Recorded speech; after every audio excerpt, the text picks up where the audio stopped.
গাজীপুরের কালিয়াকৈর পৌরসভার ৬ নং ওয়ার্ডে ৪৬তম বার্ষিক চড়ক পূজা উদযাপন অনুষ্ঠিত হয়েছে। কালিয়াকৈর পৌরসভার কামালপুর সোমবার বিকালে চড়ক পূজা উদযাপন অনুষ্ঠিত হয়। অনুষ্ঠানের সভাপতিত্ব করেন কামালপুর মন্দির কমিটির সভাপতি শ্রী বাদল বর্মন। এ সময় প্রধান অতিথি ছিলেন কেন্দ্রীয় বিএনপির সহশ্রম বিষয়ক সম্পাদক হুমায়ুন কবির খান। বিশেষ অতিথি ছিলেন পৌরসভার ৬ নং ওয়ার্ড বিএনপি সাধারণ সম্পাদক মোয়াজ্জেম হোসেন, শ্রী বিকাশ চন্দ্র বর্মন, আকাশ মাহমুদ, জসিম উদ্দিন, নিটন সহ বিএনপির নেতাকর্মীরা।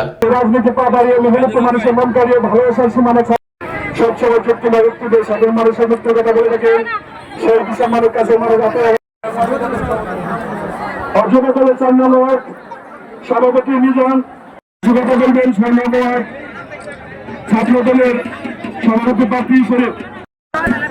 এই যে চড়ক পূজা, এটা কালামপুরের ঐতিহ্যবাহী। শুভেচ্ছা এবং অভিনন্দন জানিয়ে আমি আমার আলোচনা শেষ করছি। দুই মিলে আজকের এই একটি বিশাল